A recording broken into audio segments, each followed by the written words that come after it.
ஜோதிட நண்பர்களுக்கும் ஆன்மீக நண்பர்களுக்கும் இனிய வணக்கங்கள். நான் உங்கள் மோசஸ் உளவியல் ஜோதிடர், சென்னையில் இருக்கேன். இந்த சனி பெயர்ச்சி ஏன்னாக்கா இன்னைக்கு எந்த யூடியூபர் திறந்தாலும் சனி பெயர்ச்சி, 7.5 சனி, 8.5 சனி, 9.5 சனி, இப்படின்னு பார்த்தீங்கன்னா அஷ்டம சனி, அர்த்தாஷ்டம சனி, இப்படி பல சனி பகவானை பற்றின ஒரு பயமும் பீதி அப்படியே வைத்த யூடியூப்பை பார்த்தா முடிஞ்சு போச்சு அன்றைக்கே லைஃப்ன்ற மாதிரியான தகவல்கள். என்னடா இந்த சனி பெயர்ச்சி, சரி இது சனி பெயர்ச்சின்னா சனி பகவான் அவ்வளோ ஒரு கொடூரமான ஆளா அப்படின்ற மாதிரி சனி பகவானை பார்த்து அலறக்கூடிய, பயந்து ஓடக்கூடிய அளவுக்கு அவரை அப்படி ஒரு டெரரிஸ்ட் மாதிரி அவரை வச்சிருக்காங்க. ஆனால் உண்மையாகவே நம்ம பார்த்தீங்கன்னா சனி பகவான் அப்படிப்பட்டவரா? சனியோட காரகத்துவம் அவ்வளோ ஒரு ஒஸ்டான காரகத்துவமா? இல்லை சனி பார்த்தா கோடி நன்மை, சனியை கொடுக்கறதுக்கு என்ன சொல்லுவாங்க, சனி பகவான் கொடுத்தா தடுக்கிறதுக்கு ஆள் இல்லைன்னு நம்ம சொல்லக்கூடிய அதே நண்பர்கள் தான் சனி பகவானை பற்றி இப்படி ஒரு விஷயங்களை சொல்லி நம்மளை பயம், குழப்பம், மனுஷன் எதையா பண்ணுறது அப்படின்ற ஒரு தயக்கம், குழப்பம் எல்லாத்தையும் போட்டு நம்மளை அப்படியே ஒரு முடிவெடுக்க முடியாமல் ஒரு திணற அடிக்கக்கூடிய தன்மையில் கொண்டு போய் விட்டுட்டு, இங்கே போனால் இந்த பரிகாரம் செய்யறது, அங்கே போனால் அந்த பரிகாரம் செய்யறது, பரிகாரமே செஞ்சுட்டு அப்புறம் வாழ்க்கை எப்படி தான் வாழ்றது, இப்படின்ற ஒரு குழப்பங்கள் எல்லாம் உங்களுக்கு இருக்கும். இதுக்கு எல்லாத்துக்கும் இந்த ஒரு காணொலியை முழுசா பாருங்க, மொத்தத்துக்கும் உங்களுக்கான விடை கிடைச்சிடும். ஸோ இந்த சனி பகவானா என்ன? முதல்ல சனி பகவானா ஒன்றும் இல்லைங்க. ஏன்னா சனி பகவான் பார்த்தீங்கன்னா, சனின்ற கிரகம் நீங்கள் பால்வழி மண்டலத்தில் எடுத்தீங்கன்னா சூரியன்லேருந்து மிக தொலைவில் இருக்கக்கூடிய கிரகம்னு நம்ம சொல்லுவோம். ஸோ அதனால் சனியோட நகர்வு ரொம்ப ஸ்லோவான நகர்வு. ஸோ ஏன் தூரமாக இருக்குது அப்படின்றது பால்வழி மண்டலத்தில் இருக்குது. ஸோ பால்வழி மண்டலத்தில் சூரியனோட தூரமாக இருக்கிறதுனால அந்த இடத்துல வெப்பத்தோட தன்மை கொஞ்சம் கம்மியாக இருக்குது. அப்போ வெப்பத்தோட தன்மை கம்மியாக இருக்கும்போது அது ஆட்டோமேட்டிக்காக குளிர்ச்சி தான் இருக்கும். ஸோ அப்போ குளிர்ச்சியாக இருக்கிறதுனால அப்போ என்னன்னாக்கா எப்போதும் பார்த்தீங்கன்னா அந்த குளிர்ச்சி வரும்போதே நமக்குள்ளுக்குள்ள ஒரு பயம் வந்துடும், ஒரு குழப்பம் வந்துடும். ஏன்னா இதே வெப்பம் அதிகமாகும் போது நம்ம என்னன்னாக்கா இந்த பனிக்காலத்துலலாம் எடுத்து பார்த்தீங்கன்னா ஒரு சோம்பல், ஏன்னா இந்த மார்கழி மாதம்லாம் பார்த்தீங்கன்னு வச்சுக்கிங்களேன், மார்கழி மாதம் தை மாதம்லாம் பார்த்தீங்கன்னா ஒரு சோம்பல் இருக்கும். ஏன்னா அப்போ பனி, முன்பனி பின்பனி காலங்கள் இருக்குது. இந்த காலகட்டத்தில் பார்த்தீங்கன்னா உடம்பு சுறுசுறுப்பாக இருக்குது, ஒரு சோர்வாக இருக்குது. அதனால தான் பிரம்மமுகூர்த்தத்துல இருந்து காலையில் கோலம் போட சொல்லிலாம் நம்மளுடைய வழிபாட்டு முறைகள் நிறைய முறைகள் கொடுத்துருக்காங்க. ஸோ இதே தான் சனி பகவானோட தன்மைனா குளிர்ச்சி, இவ்வளோதான். குளிர்ச்சினாவே அங்கே பயம், இருட்டு. ஸோ இவ்வளோதான் விஷயங்கள். ஏன்னா இந்த குளிர்ச்சி நம்ம உடம்புக்குள்ளே வந்துட்டாவே நம்மளுடைய விஷயங்கள் எல்லாமே பார்த்தீங்கன்னா பிரச்சனைக்குரியதாக மாறும். அதே குளிர்ச்சி தான் பல விஷயத்தை சரி பண்ணக்கூடியதாக இருக்குது. இப்போ ஏன்னா சனி பகவான் நிற்கக்கூடிய பாவம்னு சொல்லக்கூடிய அந்த 3, 6, 11 இந்த பாவத்தில் நின்னா நற்பலன்களை கொடுப்பாருன்னு சொல்கிறோம். மற்ற பாவங்கள் இருந்தால் கெடுபலன்களை கொடுப்பாருன்னு சொல்லி நம்மளோட ஜோதிட சாஸ்திரம் சொல்லுது. உண்மையாகவே நற்பலன் எப்படி கிடைக்குது, கெடுபலன் எப்படி நடக்குது, இவ்வளவுதாங்க விஷயம். இதை தெரிஞ்சா உங்க வாழ்க்கையில் இந்த சனி பெயர்ச்சியில் எந்த சனி பெயர்ச்சி வேணாலும், சனி எந்த பாவத்தில் இருந்தாலும் அதை நம்ம எதிர்கொள்ள முடியும். ஸோ இப்போ இந்த 3ஆம் பாவத்தில் சனி பகவான் இருக்காரு. 3ஆம் பாவம் என்பது ஜோதிடத்தை பொறுத்தவரையும் விஜய வீரியஸ்தானம். ஸோ விஜய வீரியஸ்தானம், இந்த விஜய வீரியஸ்தானத்தில் சனி பகவானுக்குமா அந்த குளிர்ச்சி தன்மை வேணும். ஏன்னா அந்த இடத்துல நம்ம அதிகப்படியான வெப்பம் இருந்தால் என்ன ஆகும்னா நம்மளுடைய அந்த விந்தணுக்கள் சொல்லக்கூடிய எல்லாமே அந்த வீரியம் என்பது அடிபட்டு போகும். தேவையற்றத விரயம், உயிராற்றல் விரயம் அங்கே ஏற்பட்டுரும். அப்போ உயிராற்றல் விரயம் ஏற்பட்டால் நம்மளால எந்த ஒரு விஷயத்தையும் முழுமையாக செய்ய முடியாது. நம்மளோட ஆயுள் என்பது குறையக்கூடிய வாய்ப்புகள் இருக்கு. ஏன்னா நம்மளோட வீரியம் எந்த அளவுக்கு, அதனால தான் நம்மளால பார்த்தீங்கன்னா இந்த வீர விளையாட்டுகள்லாம் வச்சாங்க. எதுக்கு வச்சாங்க? அந்த காளை அடக்கிற போட்டியெல்லாம் வச்சாங்க. ஏன்னா அந்த 3ஆம் பாவம் வலுக்கும் போது தான் அந்த மரணத்தை எதிர்த்து போராடக்கூடிய ஆற்றல் நமக்கு கிடைக்கும். ஸோ அப்போ அந்த 3ஆம் பாவத்தை எப்படி இருக்குன்னா கொஞ்சம் குளுமையா இருக்கணும். குளுமையா இருந்தால்தான் நம்மளோட அந்த உயிர் ஆற்றல் சொல்லக்கூடிய, ஏன்னா அதனால தான் சனி ஈஸ்வரன் பட்டம் எதுக்கு சும்மாவா கொடுத்தாங்க? ஈஸ்வரனாவே என்னன்னா நம்ம அவர் தான் ஆயுள் காரகன். அப்போ ஆயுள் எப்படி இருக்கும்? 3ல் சனி பகவான் இருந்தால் நம்மளோட வீரியம் என்பது அந்த வெப்பத்தினால் விரயம் ஆகாம வீரியம் என்பது நீண்டதா இருக்கும். ஸோ அப்போ நம்ம எடுக்கக்கூடிய காரியங்கள் எல்லாம் நிதானமாக எடுத்து வெற்றி அடையக்கூடிய வாய்ப்புகள் ஆட்டோமேட்டிக்காக வந்துடும். அடுத்தது பார்த்தீங்கன்னா இந்த 6ஆம் பாவத்தில் சனி இருந்த ஆறாம் பாவம்னா ருணரோக சத்துரு பாவம்.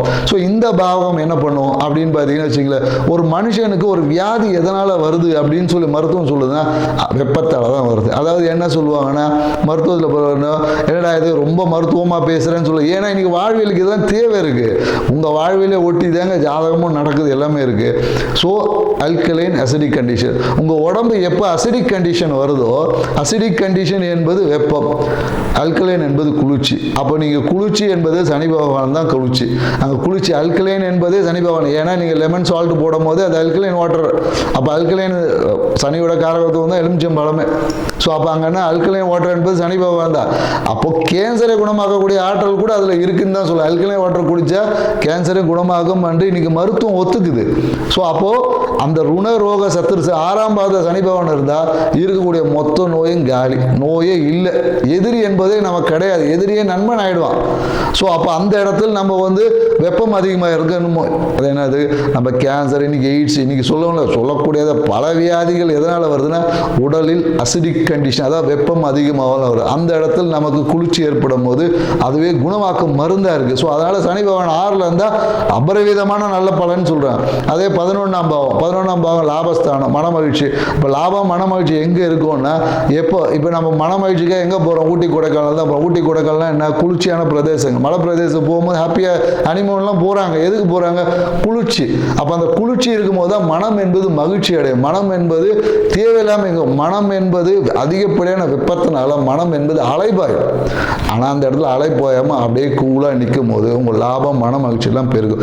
ஸோ அப்போ இந்த சனி பெயர்ச்சி, ஏன்னா இந்த அறிவியல் பூர்வமாக சில விஷயங்களை ஏன் இங்கே நம்ம சொல்கிறோன்னா, எல்லாரும் ஆன்மீக ரீதியாக நிறைய கருத்துக்கள் சொல்லியிருப்பாங்க. இங்கே அறிவியல் பூர்வமாக ஏன் சொல்லணும்னா இன்னைக்கு மக்கள் அறிவியலை தான் நம்புகிற, அறிவியல் சொல்ல தான் ஏற்றுக்கு நம்ம இன்னைக்கு போகிறோம். அப்போ அறிவியல் பூர்வமாக ஒரு விஷயத்தை அணுகும் போது இந்த சனி பேச்சில் எந்த கிரக பேச்சையும் இலகுவாக நம்மளால் கடந்து அந்த தன்மையிலேருந்து நம்ம ஜெயிச்சு மேன்மை பெற முடியும். நம்ம வாழ்க்கையை அடுத்த ஒரு நிலைக்கு கொண்டு போக முடியுமானா கண்டிப்பாக முடியும்.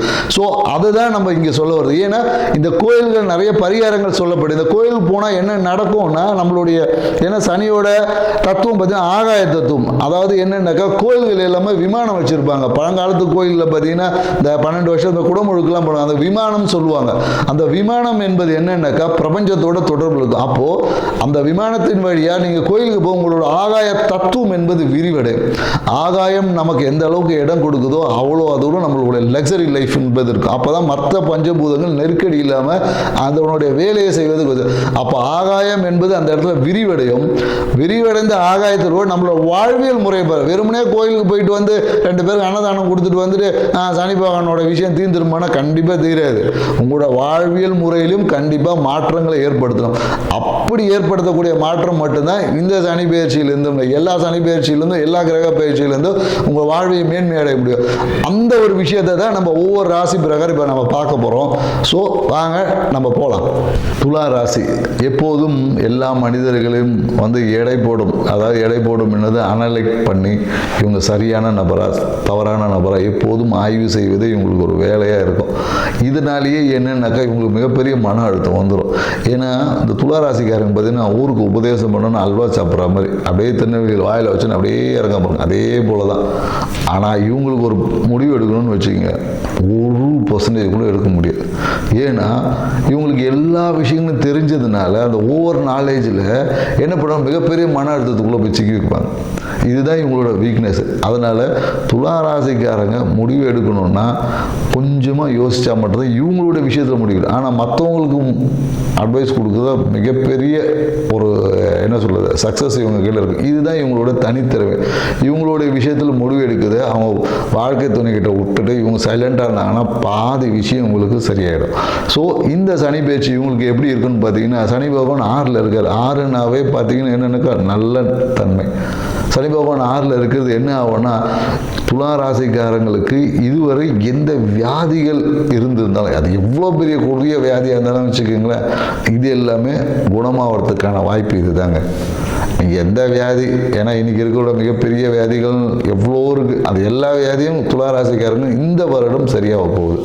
அதில் எந்த ஒரு மாற்று கருத்தும் கிடையாது. ஏன்னா சனி 6ல் இருக்கும் போது அமிர்தம் என்பதே சனி பகவான் தான். ஏன்னா அந்த என்னென்னாக்கா நம்ம வேப்ப மரத்தை தான் அமிர்தம் சொல்லுவோம். ஏன்னா வேப்ப மரத்தில் கசப்புத்தன்மை தான் சனியோட தன்மையாக இருக்குது. ஸோ அப்போது அமிர்தத்தை கொடுப்பதால் அந்த நோய் எனக்கூடிய பாவகம் குணமாக்கக்கூடிய பாவமாக மாறுது. அப்போ 6ல் சனி பகவான் இருப்போது இவங்களுக்கு எப்பேற்பட்ட வியாதிகளும் குணமாகி அது எல்லாமே அதிர்ஷ்டமாகக்கூடிய வாய்ப்பாக தான் இருக்குது. ஸோ இந்த காலகட்டத்தில் என்னென்னாக்கா வருமானம் என்பது நல்லாயிருக்கும்.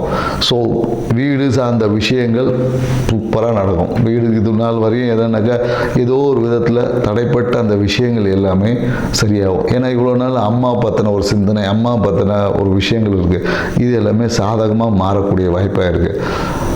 மேலும் என்னென்னாக்கா இவங்களுடைய விஷயங்கள், முக்கியமான விஷயம் துளாராசிக்காரன் கவனிக்க வேண்டியது என்னென்னாக்கா, நடக்கும்போது கொஞ்சம் கவனமாக நடக்கணும். அவ்வளோதான். நடக்கும்போது வாக்கிங் போகிறீங்களா, கொஞ்சம் கவனம் தரும். ஏன்னா இந்த காலகட்டத்தில் என்னென்னாக்கா வேகமாக நடக்கிறன்ற பேரில் எங்கேயாவது முட்டிப்பீங்க, இவ்வளோதான்.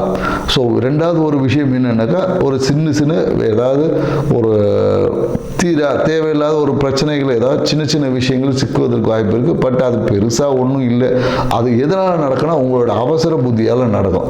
ஸோ அந்த அவசரத்தை கொஞ்சம் குறைச்சிக்கிட்டிங்கன்னா எந்த ஒரு சிக்கல் இல்லாமல் இருக்க முடியும். மேலும் உங்களுக்கு இதே ஒரு விஷயம் என்னென்னாக்கா, அந்த யூரினரி கம்ப்ளைண்ட் இந்த துளாராசிக்காரங்க எப்போதும் இருக்கும். அதை கொஞ்சம் நீங்கள் சரி செய்து கொள்ளும். ஏன்னா இந்த காலகட்டத்தில் அது சின்ன ஏதாவது இன்ஃபெக்ஷன் வரலாம், அது வந்தாலும் சரியாயிடும். அது பெருசாக ஃபோக்கஸ் பண்ணணும்னு அவசியம் இல்லை. இருந்தாலும் கவனத்தில் கொள்ள வேண்டியது நம்ம ஒரு அறிவுறுத்தலாம். ஏன்னா அதிகமாக அது என்னென்னாக்கா வெப்பத்தினால வரக்கூடிய இன்ஃபெக்ஷன் தான். ஸோ அப்போ என்னென்னாக்கா அந்த குளிர்ச்சிக்கான தன்மைகள் நீங்கள் பயன்படுத்தும் போது இந்த காலகட்டத்தில் அதையும் நீங்கள் ஓவர் கம் பண்ண முடியும். என்னென்னாக்கா உங்கள் மனதில் அந்த பழைய விஷயங்களெல்லாம் அந்த தூக்கமின்மை வரத்துக்கு வாய்ப்புகள் இருக்குது. அதை கொஞ்சம் சரி பண்ணிக்கோங்க. ஏன்னா மனசில் தேவையற்ற விஷயங்கள், ஏன்னா மனசு சரியானாவே எல்லாமே சரியாயிடுங்க. அதை தான் நம்ம சொல்ல வரோம். ஏன்னா மனமது செம்மையான மந்திரமே ஜபிக்க வேணாம் சித்தர் பாடலில் இருக்குது. ஸோ அப்போ மனமது செம்மையான வாழ்க்கையே மாறிடும். ஸோ அப்போ என்னென்னாக்கா இந்த மனமாற்றம் என்பது இந்த துளாராசிக்காரங்களுக்கு கொஞ்சம் அவசியமாக இருக்குது, தேவையாகவும் இருக்குது. ஸோ இந்த வருஷம் உங்களுக்கு அதிர்ஷ்டகரமான ஆண்டு தான். ஆனால் சிறு விஷயங்களில் கொஞ்சம் கவனம் தேவை. அதை தான் சொல்லுவோம், அந்த தூக்கத்தை நம்ம சரி பண்ணுவோம். எங்கே வாக்கிங் போகும்போது கவனமாக போகணும். அவசர முடிவுகளை எடுப்பதை தவிர்த்துக்கணும். வீடு சார்ந்த விஷயத்தில் பார்த்தீங்கன்னா ஒரு நல்ல புது வண்டி கொடுத்து, சரி பழைய வண்டியை கொடுத்து புது வண்டி வாங்கக்கூடிய ஒரு வாய்ப்புகள்லாம் இருக்குது. இதை கொஞ்சம் கவனமாக எந்த இடத்துல இந்த காலகட்டத்தில் என்னென்னாக்கா இந்த ஜாமீன் கையெழுத்து போடுறது மட்டும் கொஞ்சம் வேணாம். ஏன்னா துளாராசிக்காரன் ஜாமீன் கையெழுத்து போடணும்னா கடனை நீங்கள் தான் அடைக்கணும். ஸோ அதுக்கு முன்னாடியே கையெழுத்து போடுறதுக்கு முன்னாடியே இது நாம தான் அடைக்க போகிறோன்ற தெரிஞ்சே நீங்கள் கையெழுத்து போடுங்க, ஒன்றும் தப்பு இல்லை. ஸோ அப்படி இல்லையா, எனக்கு தெரியாது, என்கிட்ட பாக்கெட்டில் என்னால் முடிஞ்சு இவ்வளோதான்ப்பா கொடுத்துட்டு ஒதுங்கி போயிருங்க. ஸோ இதுதான் உங்களுக்கு பரிகாரம், வேற ஒன்றும் உங்களுக்கு பரிகாரம் இல்லை. ஏன்னா உங்களுடைய சனி பகவான் இந்த காலகட்டத்தில் உங்களோட வியாதியே சரி பண்ண போறாரு. இப்போ வியாதியே சரியாயிடுச்சுன்னா அப்புறம் என்ன இருக்கு, ஒண்ணுமே இல்லையேன்னு சொல்லிட்டு நீங்களா எங்கேயுமே சிக்கிக்காம இருந்தீங்கன்னா அதுவே மிகப்பெரிய பரிகாரம். ஸோ உங்களோட குலதெய்வ வழிபாடு சிறப்பாக வச்சுங்க. ஏன்னா குலதெய்வ வழிபாடு செய்யும் போது உங்களுக்கு பொருளாதார வளர்ச்சி இந்த காலகட்டத்தில் இருக்கு. ஸோ ஷேர் மார்க்கெட்டில் கொஞ்சம் கவனம் தேவை. ஸோ இந்த வருஷம் உங்களுக்கு வெற்றி மகிழ்ச்சி எல்லாமே கிடைக்கும். ஸோ நன்றி, வணக்கம்.